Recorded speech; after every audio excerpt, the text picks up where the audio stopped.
clase el último tema, que es el de patrones de paralelismo. En todo caso, hablen con Martín o coordinen con él si necesitan una clase de apoyo para toda la parte de los prácticos y para todo el desarrollo de esto. Que bueno, la idea es un poco que lo vayan trabajando y lo vayan chocándose con todos los temas que hay que ir solucionando e ir configurando para que esto funcione. Acuérdense que yo siempre les digo que esto es medio binario, hasta que no funciona y no sale, uno se siente medio de fracasado porque no ha trabajado y no anda las cosas, pero una vez que ya anda, ya está. No es que anda medias, digamos, no tiene grises. Está bien. Después el tuneo fino para la optimización de la performance, sí, es medio zona de grises, pero es blanco-negro hasta que empieza a funcionar. Los patrones de paralelismo, digamos, son una derivación de los patrones de ingeniería de software. ¿Ustedes han visto patrones en ingeniería? ¿Patrones de diseño? Sí, el singleton, el observer. Claro. Bueno, esos son, digamos, en general los patrones, el tema de patrones surge a partir de patrones de diseño, pero para arquitectura. Surge con un libro de un tal Patterson en los años 70. Patterson era, si mal no me recuerdo, que planteaba patrones de diseño ante distintas problemáticas o ante distintas situaciones, pero para el diseño de casas o de algún tipo de inmueble, digamos, dentro de arquitectura. Y después se fue extendiendo hacia otras áreas y lo tomaron en un primer lugar dentro de la parte de computación para el diseño de software. Porque son patrones, los diseños, son famosos los patrones de diseño. El libro del Gang of Four, el libro que fue relativamente fundacional en el tema de los patrones de diseño de software.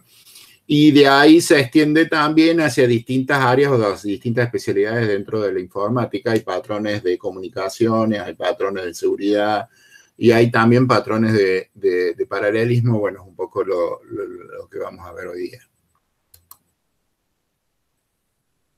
Ustedes vieron entonces en ingeniería los patrones de diseño como el singleton, por ahí algunos otros más.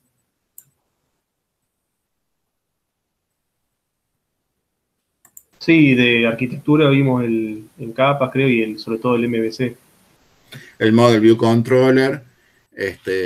Sí, hay como 20 y pico patrones que da para hacer un curso entero, digamos, de ingeniería de software con patrones de diseño. Nosotros acá hoy día vamos a ver también una presentación del tema. No vamos a verlo en profundidad, pero lo que tiene de bueno esto, y lo que tiene de bueno los patrones en general, es que ya son soluciones probadas. Digamos, el concepto de patrones, que es una solución a un determinado tipo de problema que ya ha sido probada, que ya se sabe que contribuye, que es una solución efectiva ante determinado tipo de problema. Entonces eso, digamos, a uno le facilita la vida porque tiene que ver si el tipo de problema que uno tiene encaja con alguno de los patrones, ya tiene un poco la solución hacia el problema que tiene enfrente. Y bueno, si tiene que adaptarlo, tiene que tomarle alguna modificación, bueno, ya verá. Digamos, y además de todo eso, digamos, de que uno le brinda un cierto abanico de opciones para solucionar cosas ya relativamente probadas, también digamos, cuando uno ya los maneja y ya tiene cierta trayectoria dentro del tema de patrones o conocimiento, por lo menos, también se genera una jerga, digamos, porque ustedes dicen MVC, Model View Controller, y el que ya lo conoce ya sabe de qué se trata, entonces se tiene que poner a explicar qué es lo que es un Model View Controller, cómo trabaja. El que ya lo vio, o un patrón singleton o un patrón, qué sé yo, el factory o el fachad, Hay el visitor, por ejemplo. Son patrones que uno ya medianamente tienen una definición, un contexto de funcionamiento y se genera una jerga entre la gente que trabaja. Y bueno, lo mismo pasa un poco también acá dentro del área de paralelismo, que en cierta medida genera cierta base de experiencia y de diálogo, digamos, y de lenguaje común.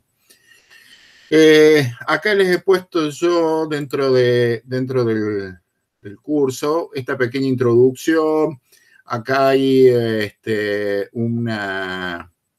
un PDF donde explican cómo es un poco el esquema de patrones para paralelismo, y hay dos sitios donde básicamente hay tres sitios donde más se han desarrollado en Estados Unidos. En Florida, en Berkeley y en Illinois. El de Illinois es...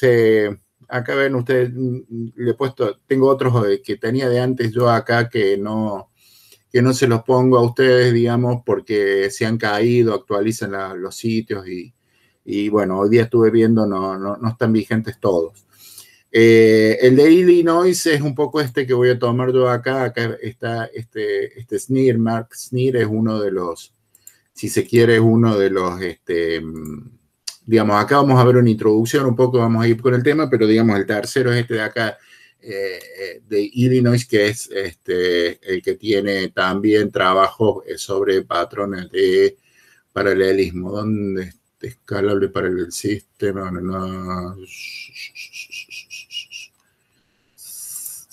Patterns. Ahora acá en Patterns tiene una página, no era esta la que yo quería ver, sino era esta de Patterns que tiene, mira, bueno, no lo deja.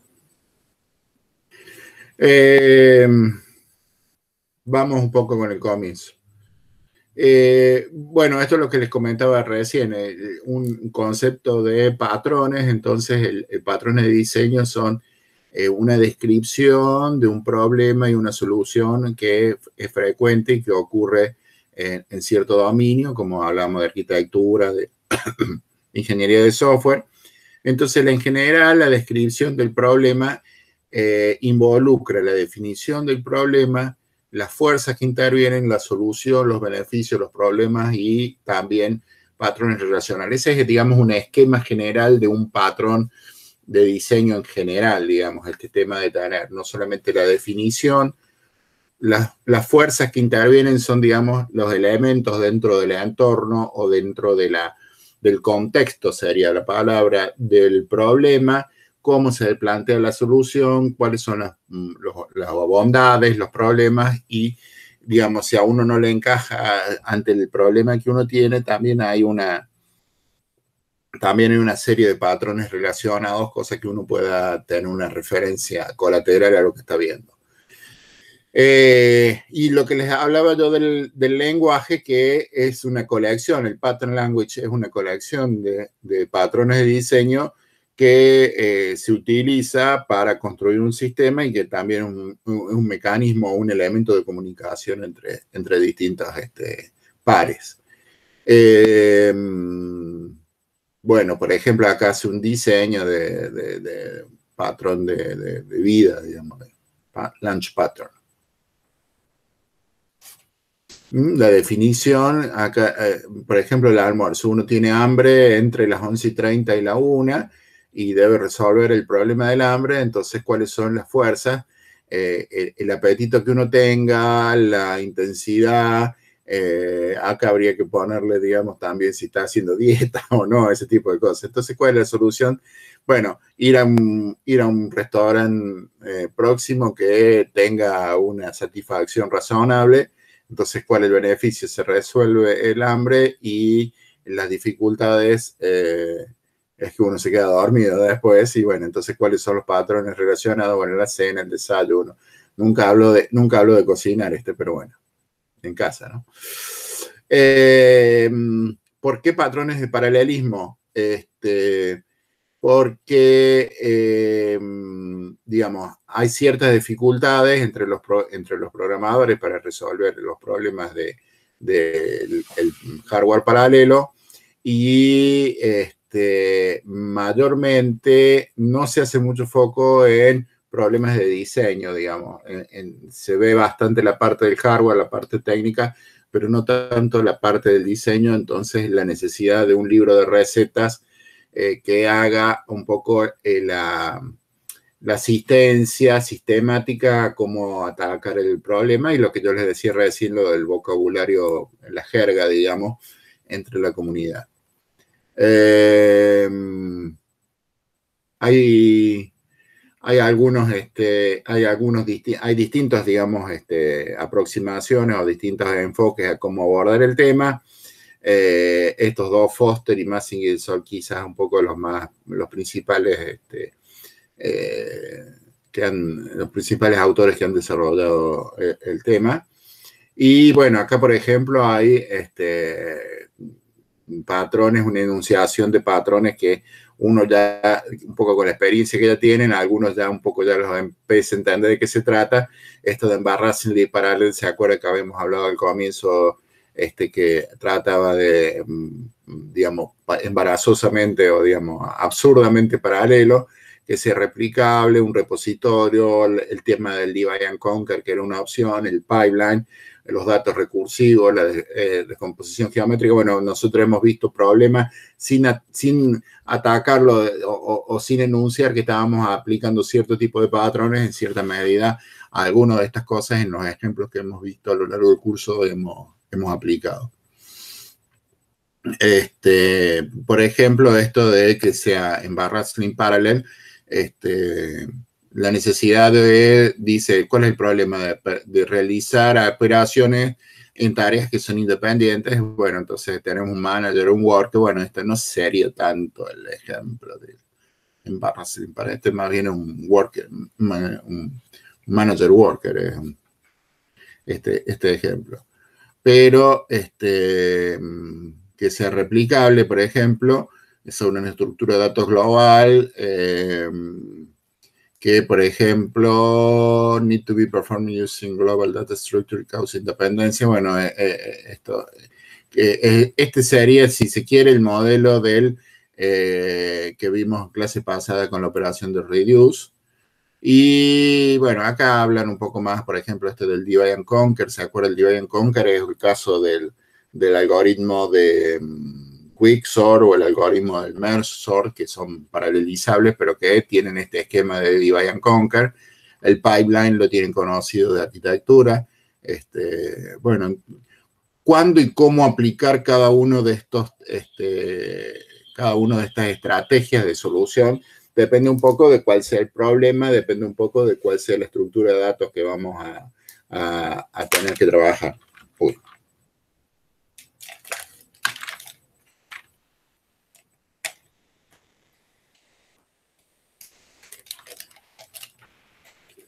¿Me siguen ahí? Sí. Bueno, esto, por ejemplo, de un patrón geométrico es para dividir datos, para hacer partición de datos en forma geométrica. Entonces, para tener en tema de las comunicaciones, por ejemplo, este es el caso de las reducciones, de las convoluciones para el procesamiento de imágenes, el caso de redes o mesh irregulares, digamos, cuando hay puntos, digamos, esto quizá no vimos tanto, pero si uno puede hacer referencia, por ejemplo, el cálculo al algoritmo de la multiplicación de matrices, pero sobre matrices ralas. Las matrices ralas son aquellas que no son densas, digamos, no todas las posiciones de la matriz tienen datos, y, digamos, solamente alguna parte, algún subconjunto de la matriz tiene valores y todo el resto es cero. Y son situaciones comunes en muchos modelos, en muchos modelos que representan problemas de la realidad, modelos matemáticos que representan problemas físicos. Y entonces las matrices ralas, por ejemplo, serían un ejemplo de cómo digamos, porque pasa ahí que si vos tenés un montón de ceros por un montón de ceros, estás gastando recursos del cohete de que no te hace falta hacer procesamiento. Entonces, la idea es, bueno, aplicar o generar más cálculo mejor dicho, la partición de datos debería responder no a una división geométrica exacta, sino a una división de densidad de cálculo necesario, digamos. Este pedacito, por ejemplo, de acá abajo que tiene mayor puntos dentro de esta red, debería tener, digamos, debería ser considerado como una división y no debería, y esto, digamos, que tiene mucho menos, digamos, debería tener un espacio de división más grande. Entonces, bueno, cómo aplicar los recursos a las necesidades que haya para que no sea tan asimétrica, digamos, ¿no? Bueno, esto es un poco la presentación del tema. Por dónde empezamos un poco siempre. Entonces hay que analizar el problema y descomponer el problema secuencial para presentar la concurrencia. ¿Ven? Esto es, si se quiere, un poco lo básico. Como tenemos un problema que ya sabemos o que tenemos que tratar de paralelizar, y entonces cómo presentamos o cómo encontramos la concurrencia, por medio de la descomposición de datos o por medio de la descomposición funcional. Vamos dividiendo nuestro bloque de datos en distintos subconjuntos para poder aplicar paralelismo, o vamos ejecutando o vamos dividiendo en distintas funciones que podemos realizar en paralelo. Esto es un punto de partida desde dónde partir para poder realizar el proceso, digamos, el diseño de la arquitectura del programa paralelo. Digamos, agarrar el programa secuencial, agarrar un código secuencial y tratar de transformarlo en un código paralelo, implica una cierta estructuración del algoritmo paralelo y cómo lo vamos a diseñar y cómo vamos a particionar los datos y las distintas tareas que hay. Bueno, depende de cómo sea el programa o el problema que estamos enfrentando, ¿no? Dice, no es tan trivial, no debemos sobresimplificar el instinto o que dice bueno, no. Esta es un poco la presentación del problema. Acá, por ejemplo, habla de un problema de dinámica molecular que tiene un dominio espacial y un dominio en series, entonces termina siendo una descomposición que puede ser hecha en dos dominios, en la parte espacial o en la parte periódica de la serie. Lo mismo pasa con el tema, por ejemplo, del modelo climático, cómo vamos a dividir el problema. Bueno, y esto es un poco la presentación del tema. Esta es la primera filmina de acá.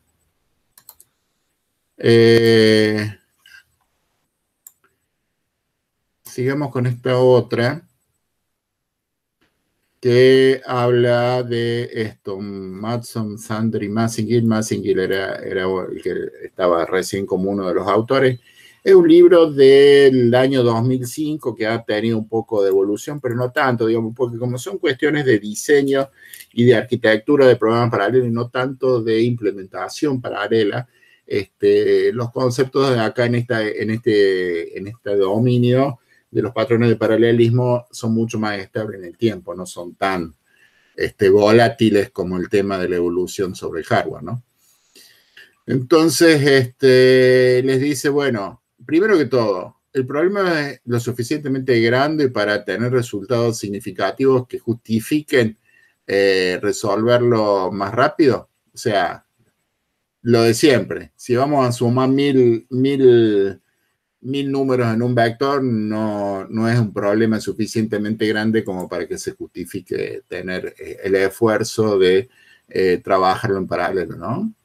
Y además, y si eso pasa,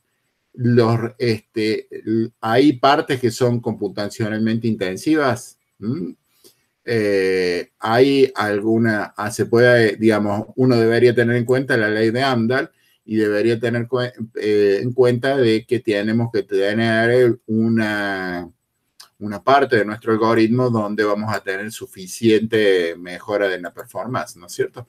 Eso es de cajón. Empecemos por eso. Si ninguna de esas dos condiciones pasa, hasta acá llegamos. Entonces, si las dos primeras condiciones pasan, ¿cómo aplicamos entonces el esquema de poder realizar el algoritmo, la paralelización del algoritmo? Bueno, habla de 4 niveles de trabajo.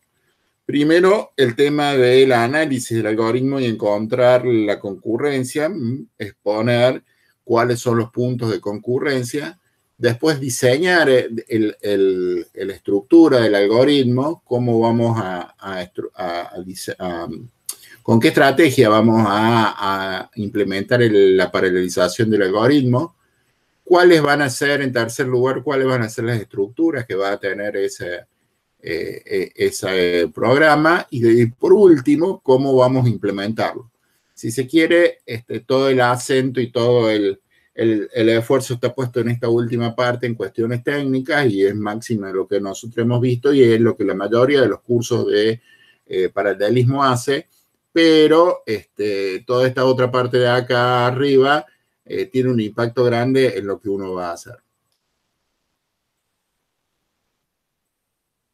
Fíjense, en una primera instancia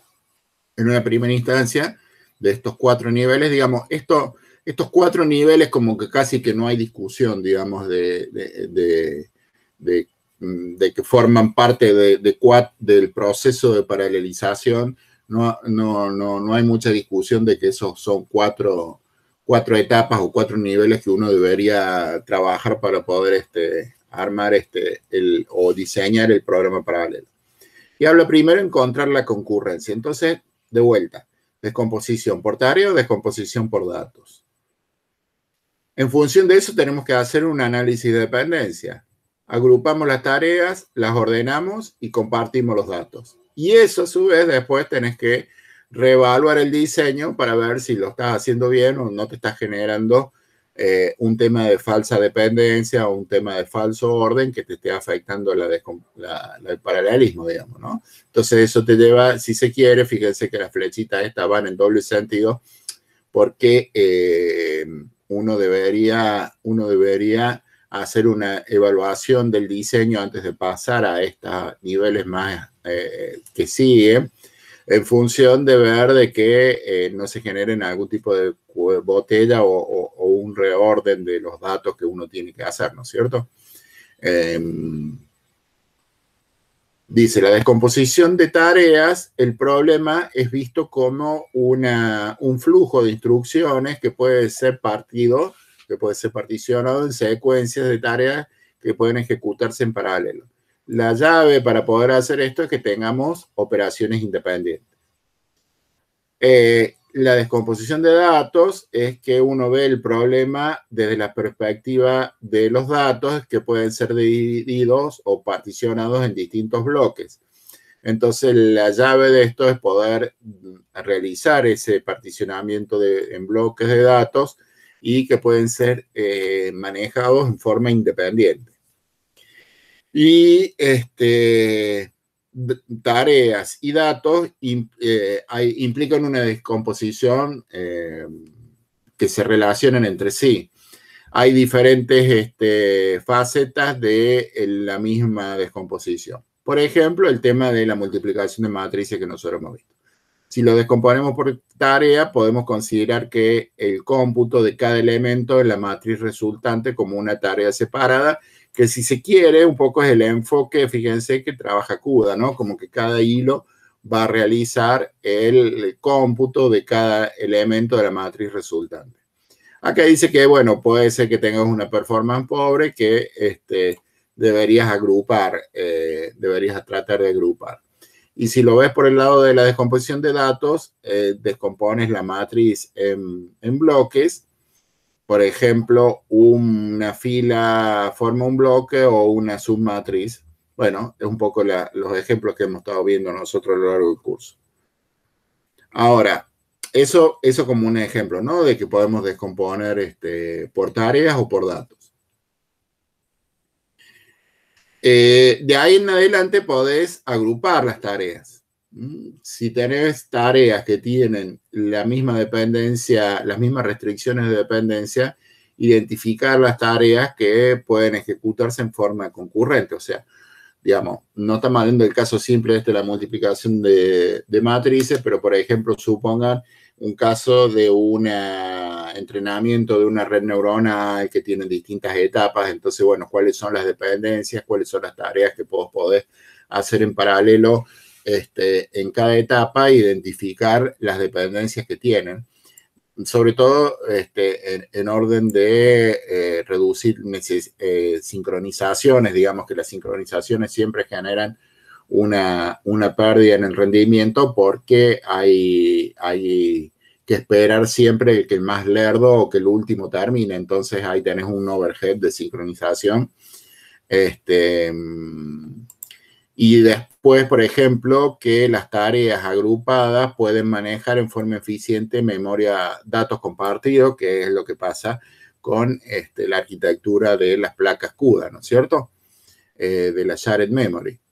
Y agrupar y juntar tareas dependientes en una sola tarea reduce un poco la necesidad de la sincronización. Eso es evidente. Entonces, una vez que uno ya hizo una primera partición, volviendo un poco acá arriba, una vez que uno hace una primera de estas particiones, va a decir, bueno, ¿qué dependencias tenemos? ¿Cómo las podemos agrupar? ¿Que de todo esto lo podemos realizar en paralelo o hay que hacerlo, hay que esperar a que haya alguna sincronización? Entonces después tenés un orden de identificar cuáles son las restricciones entre los grupos de tareas para poder controlar dependencia de datos y dependencia de tareas. Data sharing.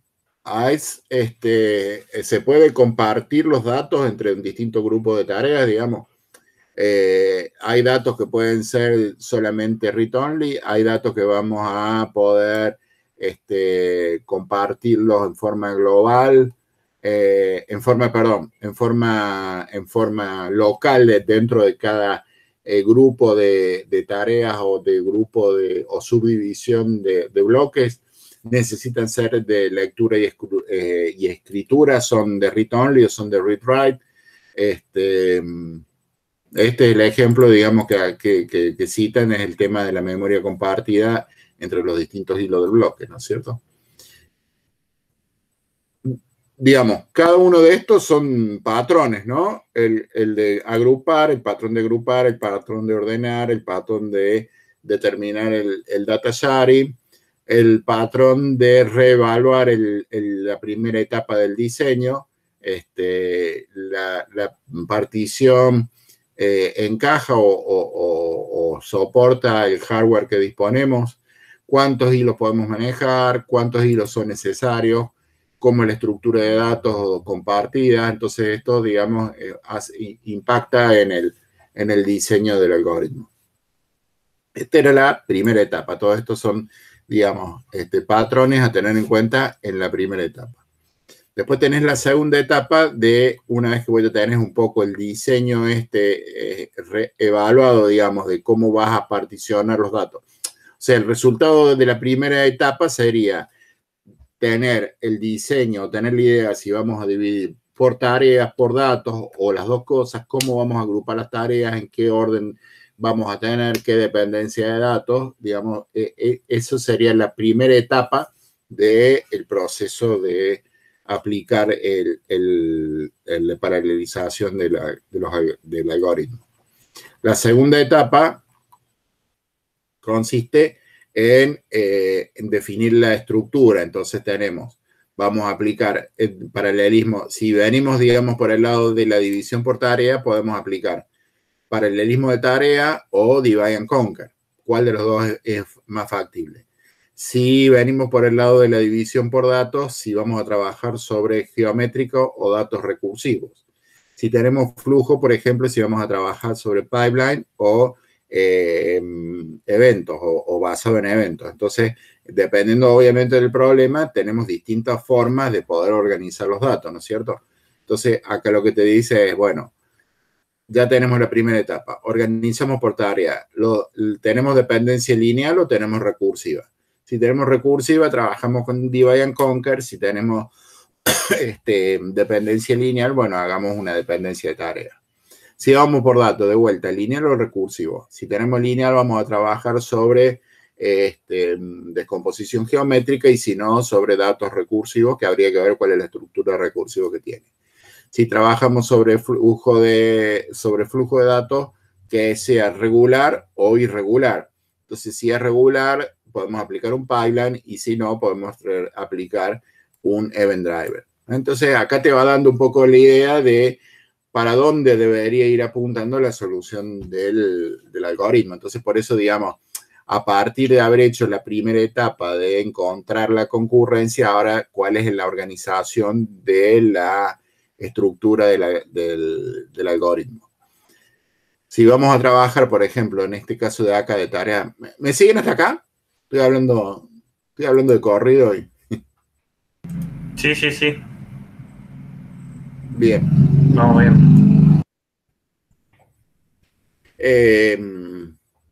¿Puedo agrandar un poco, profe? ¿Agrandar? Sí, cómo no. Disculpen. Ahí está.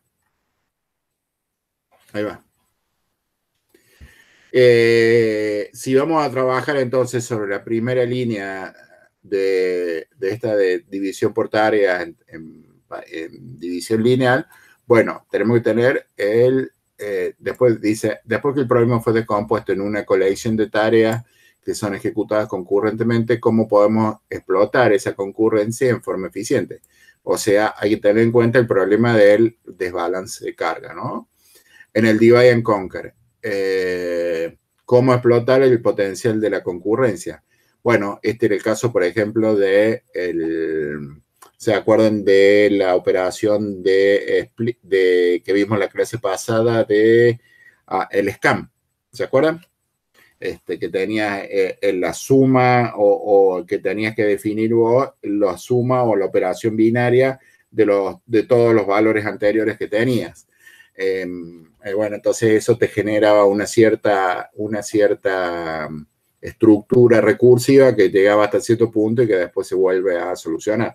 Bueno, en este caso, por ejemplo, es el tema del divide and conquer, que este caso es propio del merge sort. El merge sort se va dividiendo hasta que llegamos a un punto máximo de división y después empezás a combinar los pedacitos o los bloques de los datos y lo empezás a ordenar y lo vas realizando el merge en paralelo hasta que no te queda más que uno solo.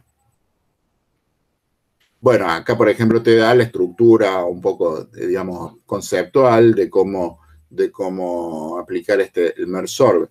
Si tenemos el caso base, utilizar, que es lo que yo le decía, hacemos la partición de datos en el merge sort, hacemos la partición de datos hasta un cierto punto y llegamos a un caso base donde aplicas la solución básica.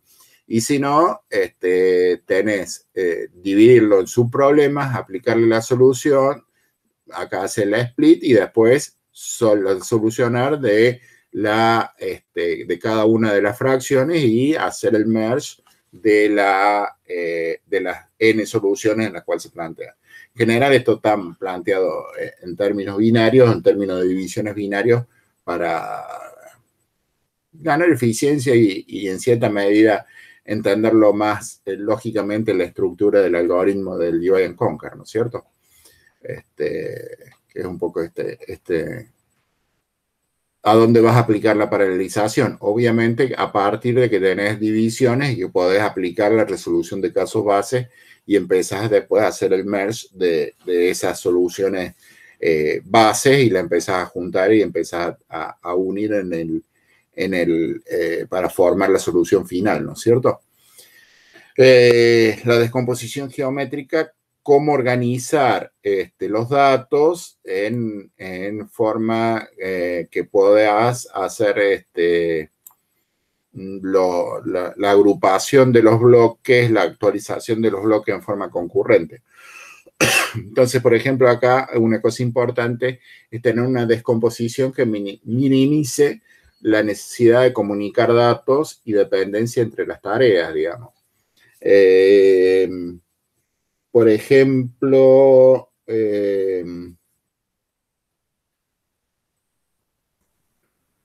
nosotros no lo alcanzamos a ver al ejemplo de la difusión del calor, de la difusión térmica en un cuadrado. ¿Se acuerdan? Creo que no vimos el código de eso, ¿no?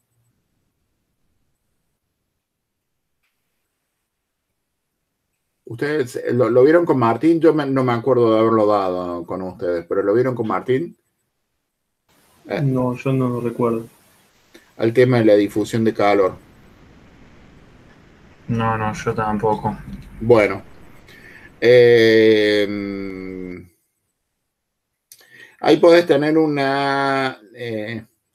bueno, deberíamos explicar en qué consiste un poquito el algoritmo, que no es tan complicado, pero el tema de la transferencia de calor, digamos, tener un punto de generación de calor en una determinada superficie, digamos, en una determinada estructura 2D o 3D, para simplificarlo en 2D, pero para llevarlo a un caso real en 3D no es más que expandir a 3D la comunicación, la vecindad, digamos, de los datos. Vos tenés un punto y desde ahí vas calculando en función de una determinada velocidad de transferencia del calor, qué temperatura van a tener los vecinos en un determinado punto de tiempo, ¿no es cierto? Entonces ahí vos podés digamos, vos podés, no necesitas hacerlo eso en forma secuencial, sino que en un determinado momento del tiempo vos podés tener en cuenta, en función de cuáles son los valores vecinos y cómo es el flujo de transferencia del calor, vos podés hacerlo en paralelo. El tema es que si vos a eso, por ejemplo, lo tenés en una superficie 2D o 3D y lo dividís de una forma, en forma de bandas, no va a ser lo más óptimo la división esta de la comunicación. Imagínense en MPI, ¿no es cierto? Donde uno necesita hacer la comunicación de datos entre los nodos que forman parte del clúster, ¿no?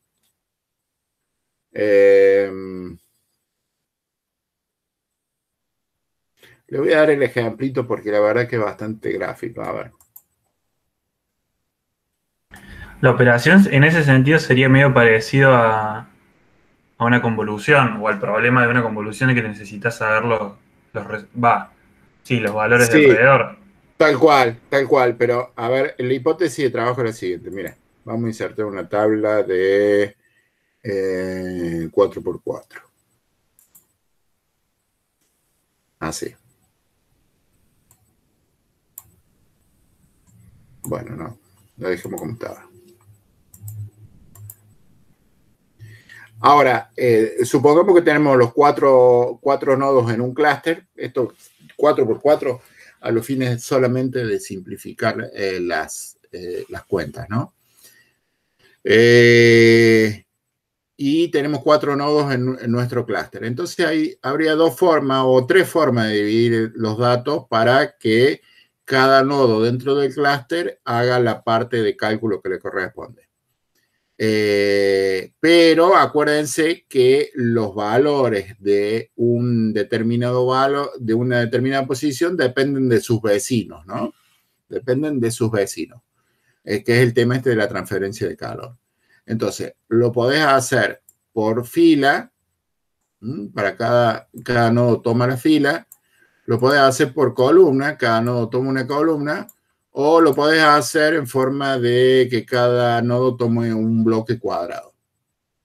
Ahora, fíjense que si cada nodo toma una fila, o toma una columna, o toma un bloque cuadrado, la necesidad de comunicación entre todos los nodos que existe, porque yo tengo que, digamos, si yo tengo que, perdón, si yo tengo que calcular los valores de esta segunda fila, bueno, si yo tengo que calcular los valores de esta segunda fila, necesito saber los valores de la fila siguiente y de la fila anterior. Entonces yo tengo que comunicar entre lo que sería el nodo 0 al nodo 1, cuáles son los valores que tenían las distintas posiciones acá, y desde el nodo 2 hacia el nodo 1 también. ¿Sí? ¿Me siguen hasta ahí? Sí, sí, sí. Da lo mismo si para esta cuenta da lo mismo, para este caso da lo mismo si es la división por fila o consideramos por columna. Lo que no da igual es si lo tomamos por bloque. Y fíjense cómo es la cuenta. Si nosotros, dado este caso, ¿no? ¿Cuál va a ser la necesidad de comunicación en cada paso? Porque en cada paso yo necesito saber qué valor terminó teniendo mi vecino para ver, en función al efecto que tengo de transferencia entre cada uno de los datos vecinos, cuál va a ser, y para poder calcular mi nuevo valor en el próximo momento del tiempo, ¿sí? O sea, en T1 necesito saber, yo tengo un valor inicial T0. En el T1 yo necesito, para calcular T1 de esta posición 1, 1, yo necesito saber el T0 del 1, 0, del 0, 1, del 1, 2 y del 2, 1. Entonces yo necesito saber los datos de mis vecinos, ¿sí? En el T1. Cuando calculo el T1, a partir de eso, yo puedo calcular el T2 en el segundo momento, pero de vuelta vuelvo a necesitar los valores que tenía el T1 de mis vecinos, y a su vez yo calculé un T1 que se lo tengo que transferir a mis vecinos para que ellos puedan calcular sus respectivos valores. Entonces, en cada momento del tiempo yo necesito hacer una transferencia de los valores parciales que va tomando, de los valores que tienen los datos en ese momento del tiempo, para que todos los nodos del clúster puedan calcular el momento del tiempo siguiente. ¿Sí? ¿Me siguen hasta ahí? Sí. Bueno, entonces si yo divido por filas o columnas, que para el caso es lo mismo, división por fila, yo al final de cada etapa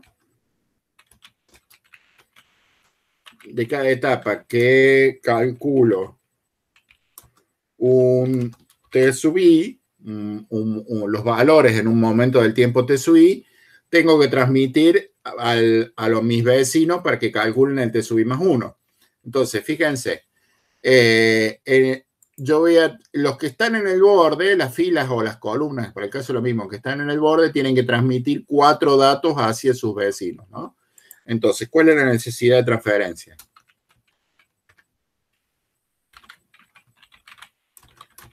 transferencia? Entonces, las filas o columnas en los bordes transfieren n datos. Vamos a generalizar que en vez de 4 tenemos n datos. Entonces acá quedan 2 filas por n datos. Y las del medio lo tienen que transmitir hacia sus vecinos, pero sus vecinos son 2. Entonces, la fila del medio hacen 2 transmisiones de n datos cada una. Entonces, el total de comunicaciones necesaria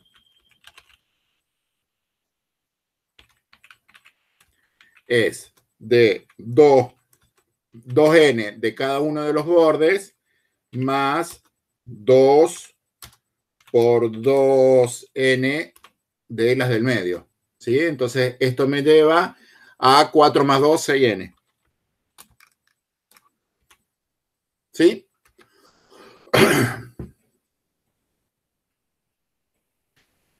Entonces, ahora hagamos la cuenta si hacemos la división en bloques cuadrados en vez de filas o columnas. Fíjense, en este caso, cada uno de estos bloques va a transmitir a su vecino, a sus dos vecinos, a su vecino de la fila 2 datos y a su vecino de la columna otros 2 datos. Y cada uno de estos tiene la misma cantidad de bloques. Entonces, si yo divido a nivel de bloque cuadrado,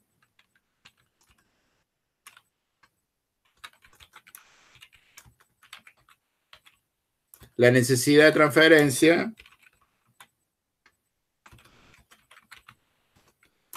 es de n, es de n datos no sería por cada n, bloque. ¿Perdón? n-1 no sería. ¿Por qué n-1? Son Porque 4 datos. ¿El de la esquina también se transfiere? O sea que no está en contacto. No, no se transfiere. Acá vos vas a transmitir estos 2 acá y estos 2 de abajo al de abajo. Entonces, claro, el de la esquina se transmite 2 veces. Claro, el de la esquina se transmite 2 veces, pero este de la esquina aislado no se transmite en ningún lugar, porque es interno. Queda interno. Lo mismo pasa con este y con este de acá. Claro, no había contado de la otra esquina. ¿Se ve? Entonces te queda 4. 4N. Sí. Entonces el total es 4N. El total de comunicaciones es de 4N. O sea, lo dividimos por fila, necesitamos 6N de comunicación. Lo dividimos a nivel de bloque cuadrado, necesitamos 4N. El cálculo del mismo, la necesidad de transferencia es menor.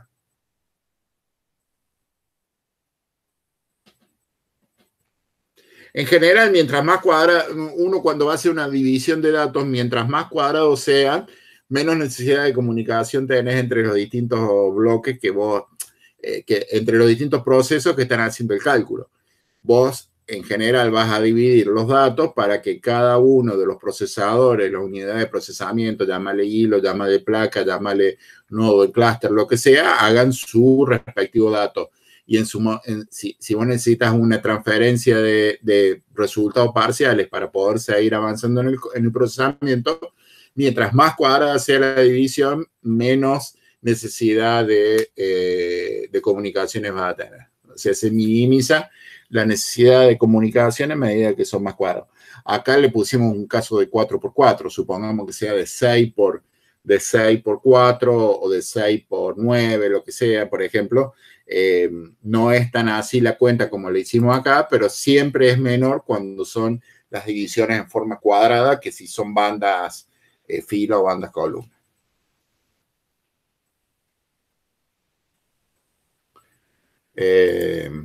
Eso viene acá al punto de que cómo vamos a descomponer nuestros datos para minimizar las comunicaciones.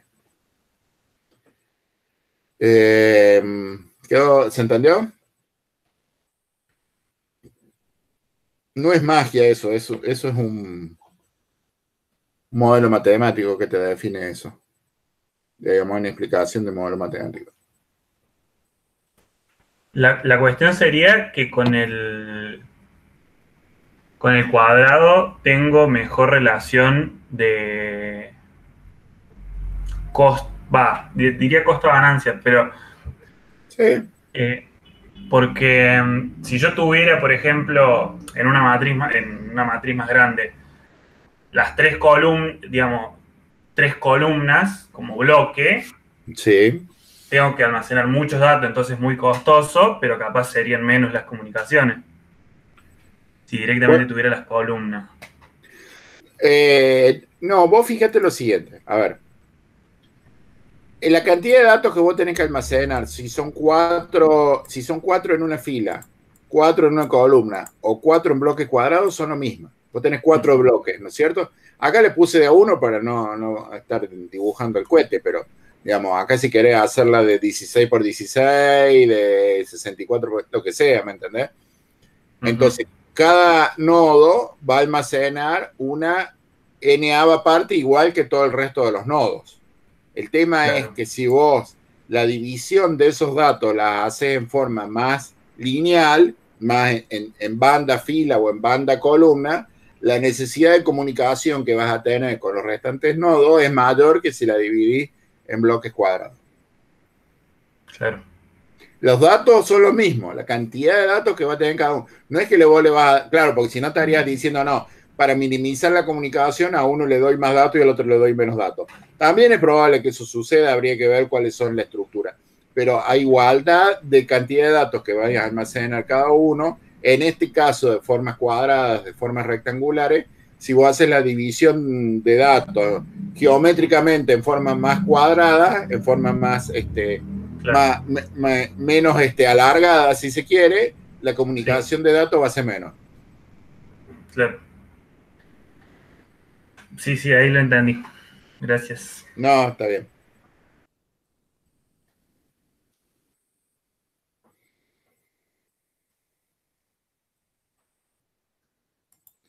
Bueno, entonces esto es lo que decía. Cuando vamos a descomponer hay que minimizar las comunicaciones y las dependencias, obviamente, de tareas. Esto era porque obviamente que uno tenía que, digamos, había una necesidad de conocer los datos de mis vecinos para yo poder calcular el nuevo valor en el tiempo de mi serie, ¿no? O de mi algoritmo, o mi etapa, digamos, no necesariamente en el tiempo, de la siguiente etapa. Si hubiera independencia independencia absoluta de que yo no necesito saber los datos de mi vecino, bueno, esta regla no aplica, ¿no? Acá el tema es que como hay comunicaciones necesariamente porque yo necesito saber los valores de mis vecinos y mi vecino está en otro nodo, entonces esa necesidad de comunicación tiene menor carga cuando son más cuadrados. Y un poco lo que dice acá también hay que tener en cuenta cómo vamos a actualizar los datos que no son locales, ¿no es cierto? En estas operaciones de intercambio. Bueno, al fin y al cabo esto que yo les planteaba recién era una operación de intercambio, porque cuando yo estoy calculando los datos de esta fila, necesito saber los datos de esta otra fila para poder tener los vecinos míos. O supongamos los de la fila del medio, yo necesito saber los datos de mis vecinos de arriba y mi vecino de abajo. Pero a decir verdad, el que calcula los datos de mis vecinos son los otros nodos. Yo lo único que necesito saber es qué valores tiene para poder hacer el cálculo mío. Entonces ahí hay una operación de intercambio cuando termina la etapa en que yo le tengo que generar el intercambio a los otros vecinos míos para que ellos hagan el cálculo en la siguiente etapa del proceso, ¿no? Esto es, digamos, el término del exchange, es la generalización conceptual de eso, ¿no? Bueno, esto era cuando teníamos un formato, fíjense, lo que estuvimos hablando es este caso de acá, digamos. O sea, partimos de la descomposición en tarea, ahora vemos cómo dividimos los datos. No, bueno, ahora este fue el caso en que yo lo puedo organizar linealmente. Ahora, ¿qué pasa si lo puedo, si digamos, no lo puedo dividir, organizar linealmente, sino que es una estructura recursiva, como por ejemplo puede ser alguna estructura de árbol que había por acá, a ver, ¿dónde estaba? Esta de por acá. Si yo tengo una estructura arbórea con este formato, bueno, como, digamos, y este caso tampoco es tan tirado de los pelos, digamos, tener una estructura arbórea de esto, porque cuando se hace en inteligencia artificial, se hace una técnica que se llama random forest. Para encontrar valores, para optimizar valores, hay veces en que es conveniente armar estructuras arbóreas así de este tipo, que tengan los valores.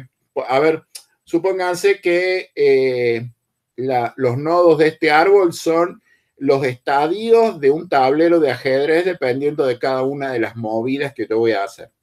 ¿Sí? ¿Se ubican?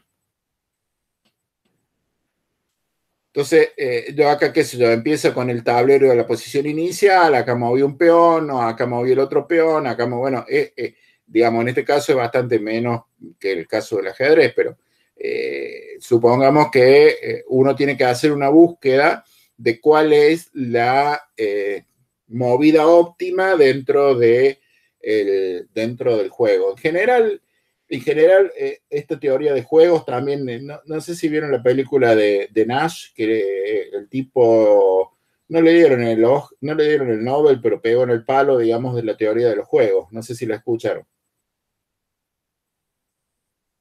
¿O alguna vez la vieron? No me di cuenta, ¿cómo se llama la peli? El tipo este que tenía esquizofrenia, que veía que lo perseguían permanentemente, no me acuerdo cómo se llama la película. Steve Nash creo que era el matemático este. Eh, mente, mente profunda, puede ser que se llama mente brillante, algo así. De una. Se va No a sé si, buscar. mente brillante, Una algo de... mente maravillosa. Bueno, ahí tenés. ¿Vos la viste? Sí, ahí la buscaba, pero creo que sí, la vi. Es con el tipo este que es un actor famoso también. Bueno, este tipo desarrolla la teoría de los juegos. La teoría de los juegos tiene un impacto muy grande en la toma de decisiones, en la optimización de toma de decisiones económicas, porque todo parte a partir de un juego, pero imagínense de que no estamos hablando de un juego, sino que estamos hablando de la negociación de cuánto va a valer un producto si hay cierta cantidad de oferentes y cierta cantidad de demandantes. Entonces, el tipo hace ese tipo de análisis a partir de de las condiciones que le da el juego. Digamos, en un tatetí el juego es 1 contra 1 y tenés una opción de un tablero y tenés ciertas opciones. En un ajedrez la cosa se empieza a complicar más. Bueno, el tipo hace ese tipo de análisis matemáticos para la toma de decisiones. Bueno, eso, digamos, uno puede plantear todas las opciones que uno tiene ante la decisión que uno toma y la respuesta del contrincante de ver cuál es la mejor opción o cuáles son las combinaciones. Que a decir verdad es lo que hace un algoritmo que te calcula la movida de ajedrez en términos brutos, digamos, ¿no? Uno de ajedrez bruto lo que haría sería decir, bueno, cuáles son todas mis posibles movidas, ante cada una de mis movidas, cuáles son todas las posibles movidas de mi contrincante. O sea, si yo moví un peón, el peón de la dama, cuáles son las n posibles movidas que tiene mi contrincante, y después eso es si el peón de la dama, pero si muevo el peón del rey o el del alfil rey o el del alfil dama, entonces empiezan a armarse un árbol de condiciones que te van dando las posiciones del tablero y uno hace un análisis hasta cierta profundidad del árbol para poder llegar a decir, bueno, me conviene mover tal o cual cosa, tomar tal o cual decisión. Bueno, ese tipo de estructuras se pueden después evaluar en paralelo. No tengo que yo tener una evaluación secuencial necesariamente, pero fíjense que no tendría una estructura regular de decir, bueno, si yo cada avance, digamos, dentro de mi nivel del árbol se va abriendo en 2 o en 4, ¿no? Algunas veces se va abriendo otra vez se va a abrir en 1, otras veces no se va a abrir. Voy a tener, no sé, 15 nodos hacia la izquierda y voy a tener 5 nodos hacia la derecha. Entonces, ahí tengo una estructura recurrente para poder barrer en paralelo, pero no necesariamente simétrica. Entonces, ahí tengo que tener en cuenta cuál es el formato para poder aplicar el balance de carga necesario para que no me genere una pérdida en la performance porque me fui en una rama, un hilo, llego a una rama que no acababa más, ¿no es cierto? ¿Encontraron la película? ¿Lo vieron? Sí, yo la vi. ¿Cómo se llamaba? Mente brillante, creo que. A Beautiful Mind. O sea, Es, una mente, en inglés es. claro. Mente brillante, sí, esa. Es linda la película, ¿vale? Está basada en un caso real, digamos, de este tipo, Steve Nash, creo que era.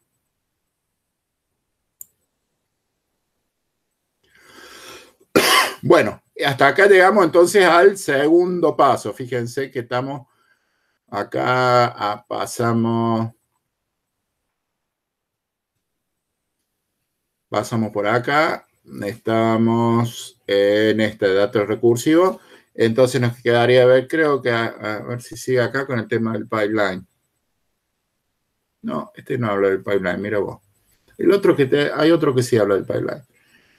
Lo corto acá. Cuándo aplicar un pipeline y cuándo aplicar un basado en eventos, ¿no? Ya un poquito más adelante creo que hay otro que sí lo explica un poco. Entonces, de ahí pasamos al tercer nivel del diseño del algoritmo. Fíjense, primero definimos un poco cómo dividir los datos para encontrar la concurrencia, agrupar datos, agrupar tareas para poder tener una estructura de programa paralelo que no tenga gran impacto con las dependencias y con el tema de las comunicaciones. Después, qué estructura vamos a utilizar de algoritmo y ahora cuáles son las soportes, o sea, cuáles son las datas. Esta es la estructura del algoritmo, ahora vamos a ver la estructura de datos propiamente dicho. Si utilizamos single program, múltiple data, master worker, paralelismo en loop, fork and join, esto en cuanto a la estructura del programa. Y en cuanto a la estructura de los datos, vamos a tener datos compartidos, vamos a tener una cola o vamos a tener un array distribuido, un array, una matriz, ¿no es cierto? Entonces, fíjense que acá hace un cuadrito de relación entre las estructuras de programa y de datos de soporte y la estructura del algoritmo. Entonces, digamos, estas son el paralelismo de tarea, el divide and conquer, la descomposición geométrica, la descomposición recursiva, el pipeline o el event-based en relación al single program múltiple data, al paralelismo de bucle, al master work y al fork and join. Lo que hablaba recién, por ejemplo, si yo tengo una descomposición geométrica, el single program múltiple data es el que anda mejor. El loop de paralelismo, el parallel for, no sé por qué le puso 3, acá yo le pondría 4, pero bueno, está claro que es bueno. Tener un master worker para hacer una multiplicación de matrices como que no es una buena decisión, o armar un fork join, ¿no es cierto? Pero si yo voy a tener, por ejemplo, el merge sort, hacerlo como un loop o como un single program múltiple data, se me complica muchísimo más que armar un fork join.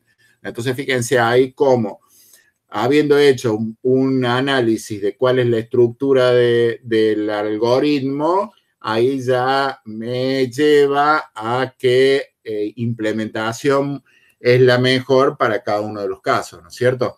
Si yo tengo un event-based, por ejemplo, que depende, imagínense un múltiple productor consumidor. El tema que ven en concurrente del productor consumidor, pero imagínense que tienen múltiples instancias de producción y no solamente un único consumidor, sino que el único consumidor se quedaría corto ante la generación de datos que le está llegando. Sensores, sería el caso de tener sensores en múltiples lados que te están transmitiendo información y que vos necesitas procesarla. Ese sería un productor consumidor múltiple. Vos tenés, no sé, los sensores de movimiento geológico o los sensores de temperatura o los sensores de humedad, y vos necesitas concentrar en algún determinado punto la información de todo eso. Tenés 1000 sensores, tenés miles de sensores y te va generando un productor consumidor, porque vos vas teniendo la cola de entrada y vas a tener que irlo sacando. Entonces, obviamente que en ese caso un parallel loop, un single program múltiple data no son las mejores soluciones. El fork and join es el caso, digamos, ¿cierto? ¿Se ubican?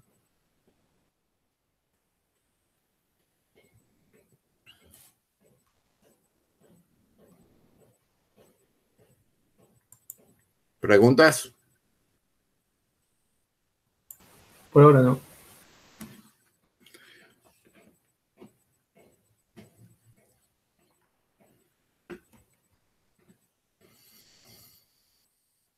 Y acá hace la misma relación, pero con la estructura del programa. ¿Qué vamos a usar? OpenMP, MPI, Java. Bueno, acá hablaba de Java, cuando Java todavía se utiliza un poco para paralelismo. CUDA. El Cell en los procesadores IBM que había en ese momento. Bueno, digamos, está claro que el CUDA es la mejor opción para el single program múltiple data, pero cuando tengo un fork and join, bueno, ahí OpenMP, en ese momento era el OpenMP2, era medio complicado. Después salieron las directivas de Task que vimos nosotros en clase, entonces ahí empiezan a trabajar un poco mejor. Un master slave en un OpenMP se hace un poco más complejo que hacerlo bajo MPI, digamos, porque con MPI armar una estructura de master slave es más fácil, en el sentido de que yo tengo un master que va recibiendo las solicitudes o la disponibilidad de los slaves, le va tirando la tarea y va recibiendo de los slaves el resultado final y la banderita de que ya terminó y va organizando la tarea, digamos. Hacer eso en OpenMP y en CUDA, obviamente, que es un poco más complejo, ¿no? Entonces, fíjense cómo el impacto de la estructura del algoritmo, si voy a usar un fork join, un master slave, termina generándote una decisión, una mejor decisión sobre cuál va a ser la implementación final que vas a utilizar en cuanto a la estructura de la ejecución de la implementación.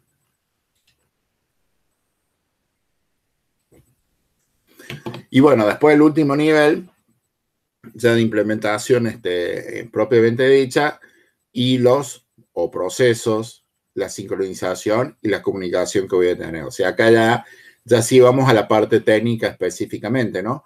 Pero obviamente que después de haber hecho un poco el análisis de esto, uno llega a la conclusión de que a cuál sería un poco la mejor solución. O en principio la mejor solución. Entonces, repasando, esto, digamos, esto es un libro, digamos, esto de acá que vimos es un libro de estos autores, Parallel for Parallel Programming, que yo les decía del 2005, pero que este esquema, digamos, en cierta medida se ha mantenido. Entonces, fíjense lo que les decía. Primero, hacemos un análisis para encontrar la división de datos o de tarea que puede llegar a ser más afín, armar un poco las estructuras del programa en función de cuáles sean las concurrencias que encontramos, cuáles van a ser las estructuras de datos o la estructura de programa que van a mejor implementar esa estructura de algoritmo, y después los mecanismos de implementación propiamente dicha, ¿no? Entonces, acá te dice, bueno, para cada uno de estos niveles hay patrones de paralelismo específicos. Que es un poco lo que está acá en sitio de patrones de paralelismo de la Universidad de Florida. Acá está un poco explicado, perdón.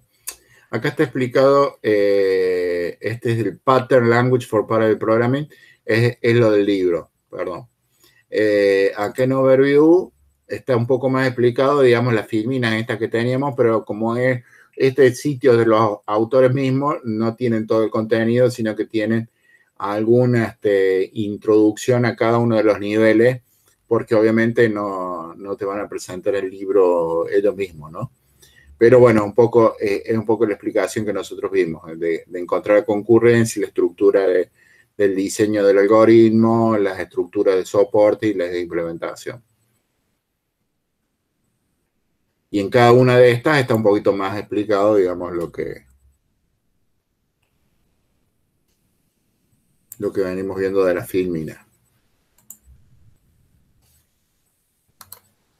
En este otro de acá, en el de Berkeley,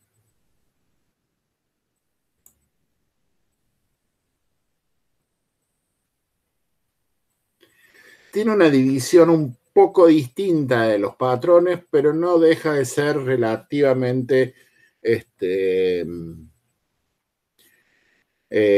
paralela o similar, digamos, ¿no es cierto? ¿Por qué? Porque tienen esta estructura de 4 niveles donde tienen los patrones estructurales, la estrategia del algoritmo, la estrategia de implementación y la estrategia de ejecución. Y acá sí hablan un poco más o presentan un poco más los patrones específicamente sobre cada uno de los niveles. Entonces, por eso te dice acá, read on our pattern language, que es justamente el libro que viene digamos, que sirve de base acá, que es a la parte esta de la página esta de Florida. Esta es de Berkeley, esta es de California, en otro punto de Estados Unidos, pero digamos que toman como base ese trabajo y por eso te dice acá, lean esto otro para poder entenderlo. Si uno entra de lleno, digamos, sin haber por lo menos entendido cuál es la idea básica de este pattern language, es como que dice, bueno, ¿por qué está armado esto así? Bueno, y ese es el sentido que tiene. Bueno, entonces fíjense que habla de cómo ya propiamente trabajar sobre o cuáles serían los patrones estructurales de cómputo, de algoritmo, etcétera, etcétera. No vamos a ver todo, pero por ejemplo, que sea el MapReduce o el Model View Controller, el Model View Controller que vieron en ingeniería de software, entonces acá están explicados ya como patrones propiamente dicho. Entonces dice cuál es el problema, cuál es el contexto, cuáles son las fuerzas, cuál es la solución a ese determinado problema, cómo trabaja, bueno, en este caso el Model View Controller, que es lo que ustedes ya vieron, cuáles serían los invariantes, los ejemplos, los usos y los patrones relacionados. Que es un poco la estructura en general de un patrón. Por ejemplo, este del MapReduce. MapReduce dice, muchos problemas pueden dividirse o pueden desgranarse en dos fases. Un número grande de procesamiento independientes y la colección y sumarización de esos resultados. Dado una primera fase serial, cómo construir un programa escalable que resuelva el programa completo y oculte los detalles del paralelismo. Entonces, bueno, ese es un poco el problema, ¿no? Dice cuál sería el contexto. Considera un conjunto de objetos, pueden ser archivos distribuidos en un sistema, bueno, y te da un poco la estructura de cómo funciona el patrón este. Cuáles son las fuerzas, cuál es la solución. El MapReduce resuelve el problema en dos fases distintas. La primera es la instancia clásica de el embarrassing parallel, que son funciones aplicadas independientemente una de la otra, y la segunda fase es la comunicación colectiva de los resultados para sumarizar en un único punto, entonces después se vuelve a aplicar. Bueno, estas son cuestiones de implementación, los invariantes, los ejemplos, etcétera, etcétera. Acá ya empiezan a explicar un poco el diseño del patrón. Por ejemplo, la descomposición esta geométrica que nosotros venimos hablando. Este ya está en el segundo nivel, ¿no es cierto? Entonces, ¿cómo puede un algoritmo organizarse alrededor de la estructura de datos que puede ser descomponida en bloques concurrentemente actualizables? Entonces dice, bueno, ¿cuáles son las fuerzas? La localidad, el balance de datos. Debemos asegurarnos que los datos en cada bloque se actualicen cuando son necesarios. Bueno, este es un poco lo que hablamos, el intercambio de datos, la descomposición, la operación de update, de actualización y la distribución. Bueno, la granularidad, que es importante, digamos, a los fines de tener el tema de las comunicaciones en cuenta. Este caso, mire, considera justamente lo que estábamos hablando.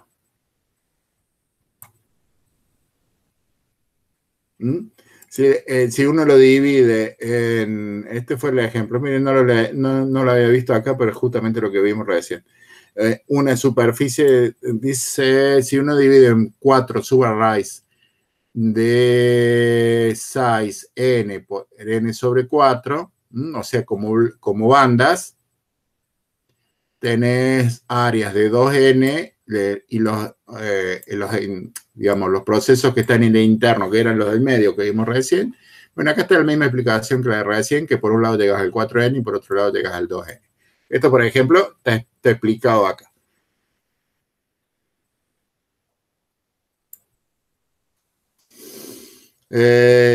Tenés el funcionamiento, por ejemplo, de un master worker, un fork join, el paralelismo de bucle, a ver qué es lo que dice, lo que siempre vimos. ¿Veis? Está armado con la estructura de patrones, digamos. Está bastante bien armadito. Esto le digo es nuevo, ¿no? Antes estaba hecho de otra forma. Hasta el año pasado estaba hecho de otra forma. Ahora cuando lo vi que está un poquito mejor. ¿Cómo puede un programa paralelo, un programa serial conteniendo una serie de computaciones, de cómputos intensivos en bucle, puede ser transformado en un programa eficiente? Bueno, te da el contexto del signo de instrucción múltiple de datos, la fuerza. Miren, fíjense de la fuerza. Y paralelismo incremental, la ley de Amdahl y el tema de la performance sobre la memoria. Exactamente lo que nosotros vimos. Los principales pasos son identificar los bucles más importantes, analizar la dependencia, determinar las transformaciones, determinar si hacer transformaciones en los loops termina siendo beneficioso, y asegurarse incrementalmente de realizar esas transformaciones, asegurándose que el resultado final es equivalente al serial, digamos. Eso, si uno hace una transformación del algoritmo, siempre tiene que tener en cuenta eso, ¿no? Identificar los bucles más importantes, identificar la dependencia de datos, determinar las transformaciones. Bueno, fíjense, por ejemplo, esto de determinar las transformaciones era el ejemplo, ¿se acuerdan cuando hacíamos la multiplicación de matrices que cambiamos el orden del I y el K? En los bucles, en el triple bucle que pasamos el IJK, hacíamos IKJ. Bueno, ese, por ejemplo, es un ejemplo de la transformación del algoritmo, que uno tiene que garantizar que el resultado sea totalmente el mismo. El tiling era la técnica esta de dividirlo en bloquecitos de azulejo, digamos, los azulejos en el sentido de que son bloques cuadrados chiquitos. Y justamente el tema de que sean cuadrados, que se tenga el nombre este de tiling, es por el tema este de la vecindad. Mejor dicho, en el caso del tiling específicamente es por el tema de las fallas de caché. ¿Se acuerdan que cuando teníamos los datos lineales, la reutilización de los datos cuando estaban estirados a lo largo de la banda te generaba, digamos, una carencia o un mal uso, digamos, o un uso subóptimo de la localidad temporal del uso de los datos, entonces tenía que bajarlo de caché, volverlo a subir. En cambio, el tiling te permitía que explotara al máximo. Bueno, y acá está el caso del sextuple bucle, por ejemplo. Bueno, así hay un número interesante de patrones. A ver.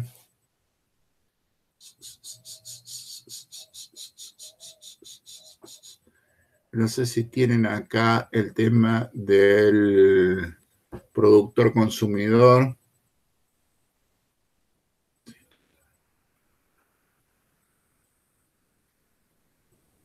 No.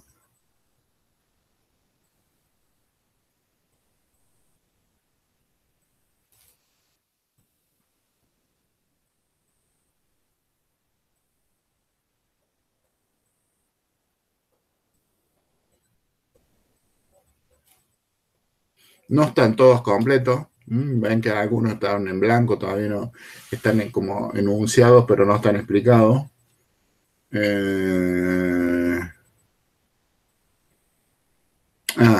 Shared Kiwi. El Shared Kiwi, por ejemplo, es el caso de un master worker o un productor consumidor. Por ejemplo, es decir, ¿cómo puedo correr unidades concurrentemente en forma eficiente que trabajen sobre una cola de datos compartida sin tener una condición, una race condition, ¿no?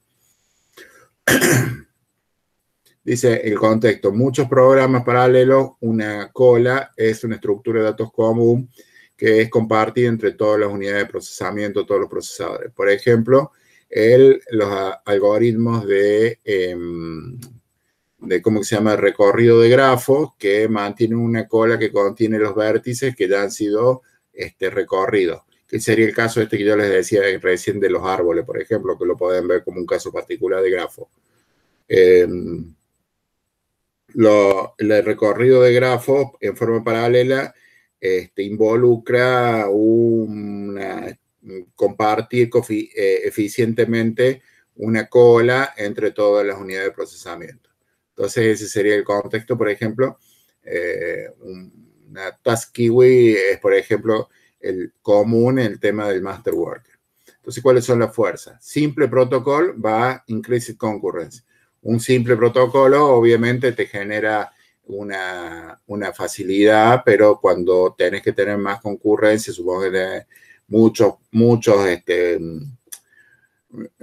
elementos que escriben dentro de la cola. Esta Shared Kiwi, al fin y al cabo, pasa a ser un productor consumidor prácticamente, porque ¿cómo se llama?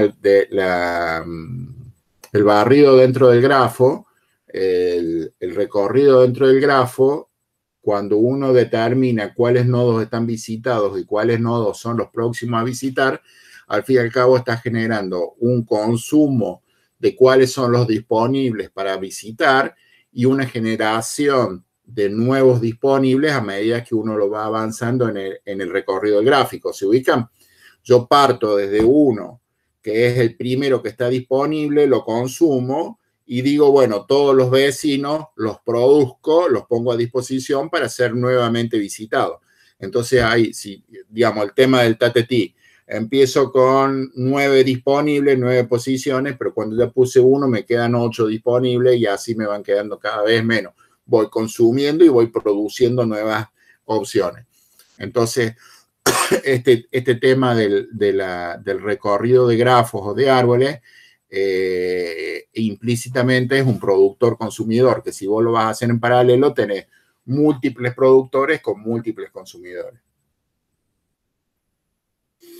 Bueno, entonces, ¿cuál sería la solución? Primero, definir una estructura de datos sobre la cual vas a trabajar. Elegir el control de concurrencia, si vas a trabajar, por ejemplo, sobre una cola bloqueante o sobre una cola no bloqueante, dependiendo de cuál sea la estructura y cómo vas a trabajar. Considere trabajar con colas distribuidas. Entonces, ahí facilitas algunos problemas, pero te genera otro de cómo actualizar los contenidos de la cola. Bueno, ahí te va explicando más o menos las soluciones que tiene. Y está bueno, este no lo había visto. Notify. ¿Cómo computar Fibonacci?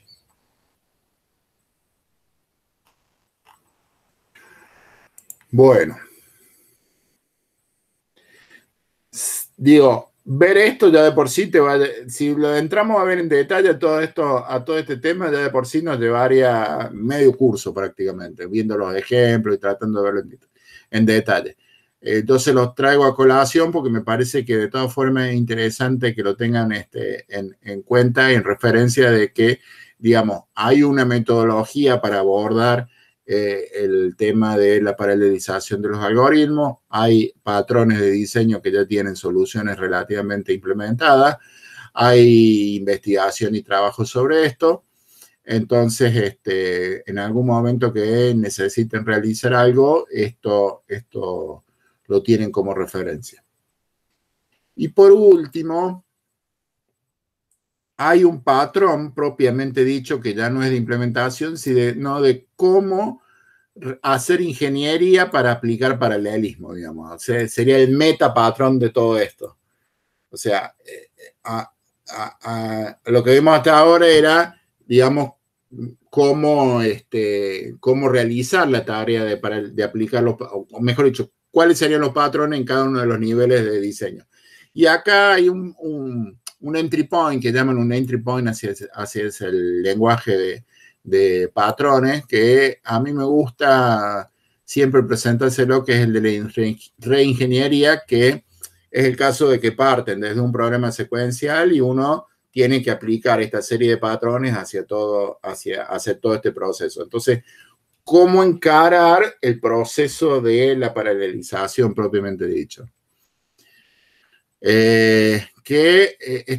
Son los mismos autores, Massengill, Madsen y Sanders, y tienen sus años estos, pero que está bueno porque acá parte, digamos, de este lenguaje que está dividido en los 4 niveles, encontrar el nivel de concurrencia que vimos recién, si descomposición por tareas o descomposición por datos. O sea, esto es medio que es un resumen, digamos, ¿no?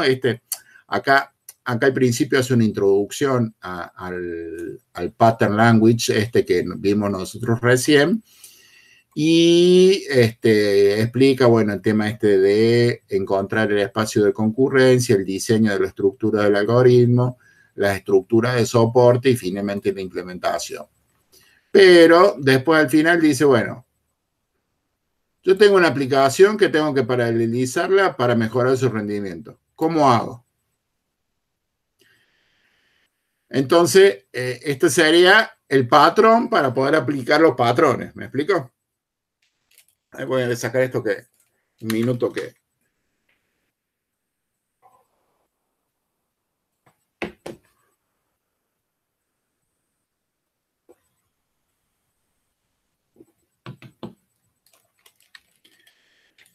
Esto está bueno porque en cierta medida te da la receta de cómo trabajar a partir de que vos tenés un programa secuencial y que tenés que optimizarlo. Te dice...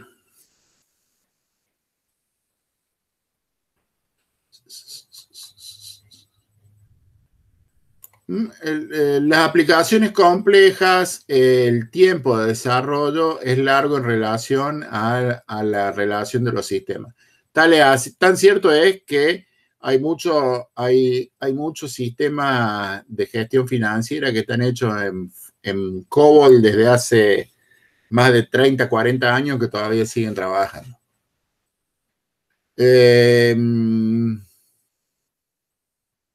Pero sobre el tiempo, el software tiene que ser llevado hacia nuevas arquitecturas de hardware, nuevas funcionalidades que cambian las necesidades. Eso es lo que se llama el código heredado, ¿no? La existencia del código heredado, y eso es, digamos, si hay una aplicación hecha y yo la tengo que optimizar y por ahí hacerla de vuelta desde cero, olvídense, es una tarea que no... Digamos, no estamos hablando de una multiplicación de matrices, estamos hablando de cientos de miles de líneas de código, ¿no?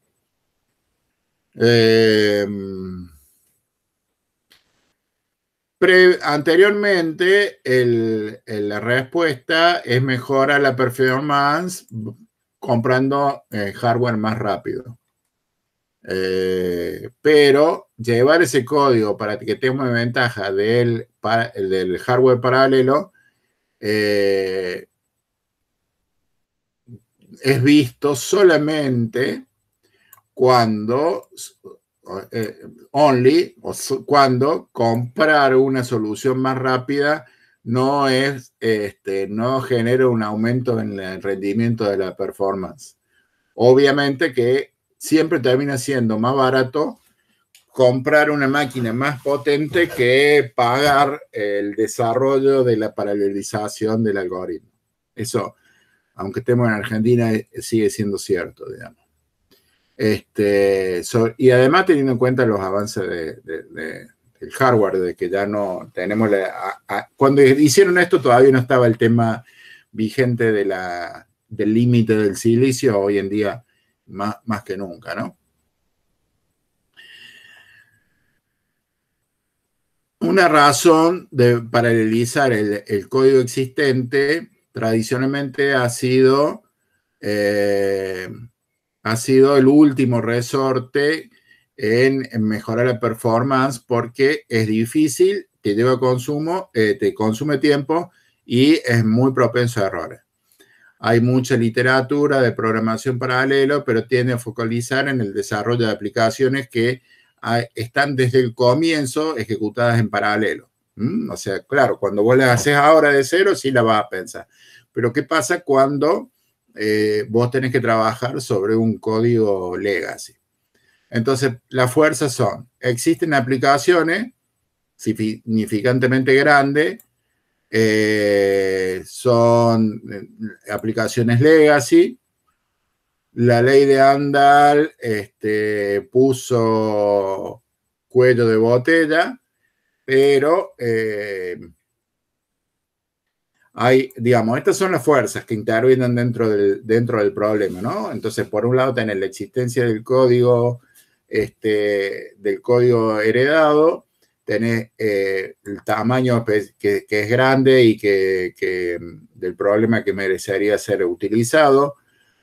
El punto de partida, si yo voy a hacer algo nuevo, implica, bueno, un trabajo muy grande, pero acá habla que el proyecto está trabajando en un código, en un programa grande, y fíjense, it is rarely feasible to make sweeping rewrites en la aplicación entera, digamos. O sea, es muy difícil, es prácticamente imposible hacer una reescritura desde cero de la aplicación. Entonces, ¿cuál es la solución? Bueno, aplicar esta teoría, estos patrones, bajo un formato de determinar qué cambios hacer en orden para explotar, o sea, para obtener el resultado de la ventaja de la aplicación paralela. El problema de determinar qué cambios ir haciendo digamos, tiene mucho en común con el tema de desarrollar una aplicación desde cero y por eso utilizar los patrones como guía. Entonces, estas serían las etapas. Primero, hacer la preparación del proyecto, digamos, ¿no? Hacer una investigación de cuál sería el entorno de ese código. ¿El código está bien estructurado o es el big ball of mud? ¿O es código espagueti, digamos? A mí me tocó una vuelta enfrentarme con esto de código espagueti, que realmente era una cosa que con solamente eficientizarle y retocarle la estructura de espagueti, hacerlo un poco más ordenado, ya tenía una ventaja en el beneficio del programa. Utilizan librerías existentes, hay existencia de librerías paralelas, existe documentación. ¿Cuáles han sido las máquinas donde va a correr? ¿Quiénes son los principales usuarios del programa? Bueno, entonces son toda una serie de cuestiones que uno debería tener en cuenta cuando empieza a trabajar en cuanto a la investigación de cuál sería el entorno donde está corriendo ese programa que uno tiene que paralelizar. Definir cuál es el scope y cuáles son los usuarios, digamos, ¿no? Entonces, la precisión de los resultados. O sea, voy a decir, bueno, si yo tengo que tener un resultado que sea estrictamente igual, tiene que ser bit a bit idéntica, o hay muchos casos en que las diferencias pueden tener cuestiones de limitaciones del punto flotante. Entonces, ahí hay casos en donde digamos, la precisión del resultado no va a ser exactamente la misma, o el resultado paralelo no va a ser exactamente el mismo que el resultado secuencial, porque el orden en el cual se han realizado las tareas no ha sido el mismo, y el redondeo que la representación del punto flotante tiene en un caso no es el mismo que el que tiene en el otro. Entonces hay que ver en cuenta eso, digamos, si es importante o no. Entonces, eso hace bueno, el tema del scope y qué es lo que están esperando los usuarios de nosotros.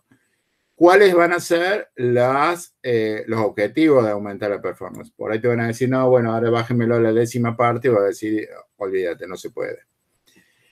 Definir antes de empezar un protocolo de testing. ¿Para qué? Para que cuando uno vaya haciendo esos cambios incrementales, tenga el testing apropiado, por estar seguro de que ese cambio no te generó una desviación en el resultado final, y estar seguro de que uno puede seguir avanzando, ¿no? Y una de las cosas que yo creo que son más importantes es esto, la identificación de los hotspots. El primer paso en la ingeniería de programa para paralelizar es entender y determinar los hotspots, que son donde se lleva la mayor parte del tiempo el procesamiento. Esas van a ser las partes que se van a tratar de paralelizar primero. La ley de Amdahl, básicamente. ¿En qué parte del programa tenemos el código que se lleva más parte del tiempo y que yo puedo paralelizar y hacer que el resultado final se achique, digamos? Si yo voy a trabajar en paralelizar el 10% del programa y me está quedando el otro 90%, al fin y al cabo el resultado final que voy a tener va a ser que del 10 baje al 1. Entonces voy, en vez de pasar del 100% me va a bajar al 91%, no lo bajé ni a la mitad. Entonces no, estuve trabajando el cohete prácticamente. Utilizar las herramientas de profiling, obviamente que son muy importantes a los fines de poder determinar cuáles son los puntos estos de hotspot. Una vez que los hotspots fueron identificados, el trabajo empieza en paralelizar estos puntos de hotspot. Enfocarse primero en los hotspots que tienen mayor influencia en el performance. Para eso utilice los patrones de los que vimos recién para determinar cómo introducir el paralelismo basado en la secuencia, en la secuencia de paso. No, tengan en cuenta que el proceso global de cambiar el código tiene que ser dividido en secuencias de pequeñas transformaciones, cada una seguida de una etapa de validación, de evaluación y debugging para que el resultado no sea lamentable, que no sea doloroso, ¿no? Entonces, fíjense que esto, claro, esto no es nada que uno diga, fueron unos genios lo que dijeron esto. No son unos genios, pero te están diciendo de entrada, che, si tenés 100.000 líneas de código, primero encontrate los hotspots y después determina cuáles son los pasos que vos vas a ir haciendo poco a poco, porque si lo querés hacer todo de golpe, te va a chocar contra una pared y te va a dar una diferencia en los resultados que no vas a saber por dónde viene. Entonces, armate un plan de testing que en cada una de esas etapas pequeñas te vayan asegurando de que vos estás trabajando bien. Dice, a pesar de que presentamos este enfoque como una secuencia de pasos, primero aplicados hacia un hotspot y luego hacia el siguiente, en la práctica es una buena idea, antes de comitear, antes de asegurar los cambios, que vuelvan a verse todo el programa entero. Al menos por la primera parte de los hotspots, digamos. Digamos, esto es lo que decíamos al principio cuando veíamos la revisión del diseño, digamos. Esto, cuando uno empieza a trabajar, dice, bueno, empezamos por esto, empezamos por aquello, y los primeros pasos por ahí te llevan a un resultado que vos pensabas a priori que era de una forma, entonces por ahí es bueno reevaluarlo y redefinir la estrategia. Bueno, y entonces ahí sí, navegar más profundo en el código, identificar los puntos de concurrencia utilizando los patrones de encontrar la concurrencia, utiliza la estrategia general con los patrones de la estructura del algoritmo, implementarla y después, obviamente, evaluar y repetir a medida que sea necesario. Esto también no es ninguna genialidad, pero te da una buena indicio de qué es lo que tenés que hacer. Bueno, ya hice un paso. ¿Hasta dónde tengo que seguir? ¿Hasta dónde tengo que avanzar? Repeat as needed, como sea necesario, decir, bueno, tengo que reevaluar el resultado y ver si o cambio algo sobre esto o sigo sobre los próximos hotspots. Bueno, y acá da un ejemplo de cómo plantear esto, de cómo armarlo. Pero está bueno, creo, este patrón o esta visión, porque te tira 2 o 3 tips que si no, uno no los tendría en cuenta, digamos, que es el tema, sobre todo, de determinar los hotspots, de determinar cuáles son los pasos en la paralelización del algoritmo y cuál es una estrategia de testing para asegurarse que cada paso esté bien realizado. Bueno, chicos, se han pasado 2 horas ya. Como ven, en 2 horas hicimos apenas un pantallazo de esto. Fue una presentación nomás de los temas. Así que se los dejo, digamos, en ese nivel. Si en algún momento tienen que trabajar en algo, ténganlo en cuenta, ténganlo como referencia, porque basarse en patrones siempre te genera una ventaja cuando uno tiene que encarar un problema, no solamente en esto, digamos, los patrones de diseño también son una herramienta muy útil. Así que, bueno, hasta acá lo de hoy. ¿Preguntas, consultas?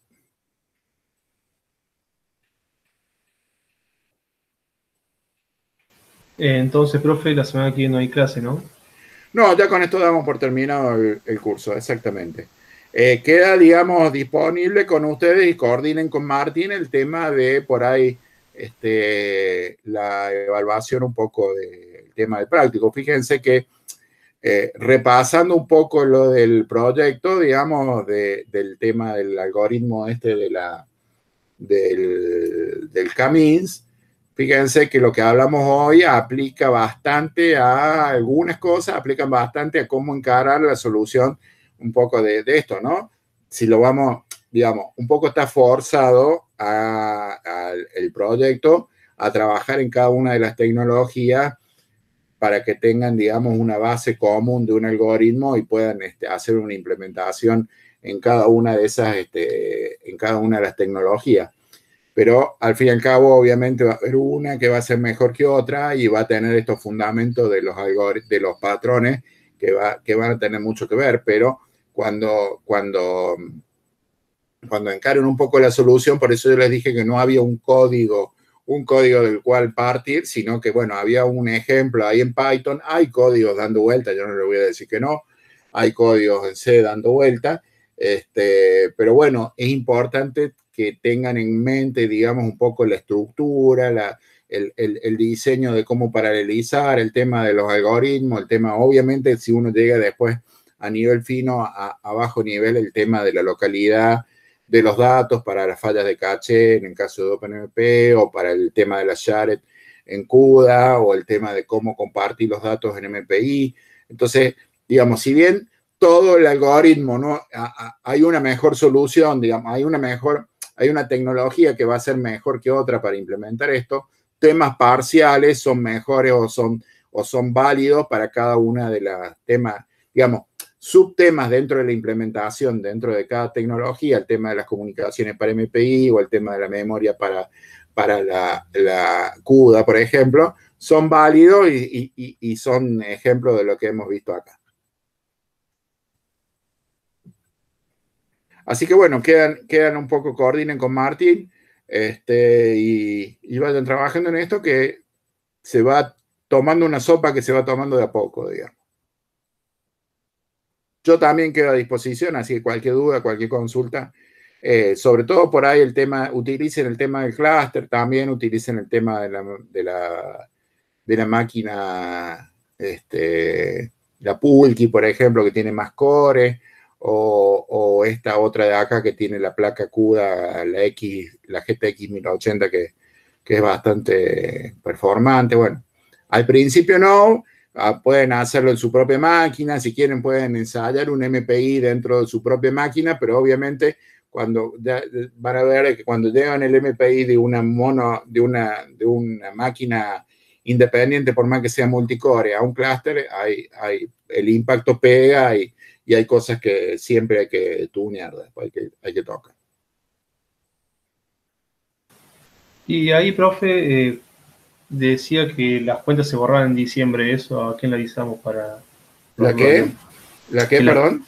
Que las cuentas en el clúster, no el que tiene CUDA, el otro, que se borran en diciembre. Lo tengo que revisar, porque en teoría eso está puesto para que no sean cuentas eternas, nada más. Creo que no está puesto así. Pero no es que se borra, lo que hay en la máquina, sino que no se extiende el acceso al usuario y nada más que eso. Ah, bueno, perfecto.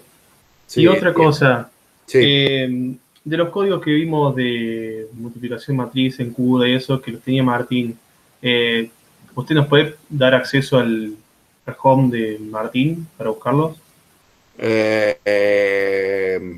Porque por hoy no se puede, digamos. Le pedimos a Martín que lo mande al público, porque acá estaba en el clúster, decís, o en la máquina esta con las placas CUDA. En NSID con CUDA. El home M alone, creo que es. Sí, acá le armé el mismo esquema de... no, lo que voy a hacer es pedirle a Martín que acá dentro del home también hay un PP20 que les copia acá y les dé acceso acá al PP20 de todo el código de él. Así ya les queda para todos, digamos, porque si no le tienen que dar acceso a todo dentro del home de Martín, que bueno, para eso están los directorios estos. Yo le voy a decir a Martín que en todo caso lo copie acá. Bueno, gracias, profe. Ok. Bueno, eso ha sido todo. Espero que les sea útil, que les haya sido provechoso un poco el conocimiento de esta materia y bueno, quedamos a disposición. Dale, profe. Buenísimo, profe, muchas gracias. Bueno, nos estamos viendo cuando nos veamos, cuando se pueda. Listo, hasta luego entonces. No. Chao, chao. Bueno, profe, muchas No hay gracias. qué. Nos vemos. Hasta luego.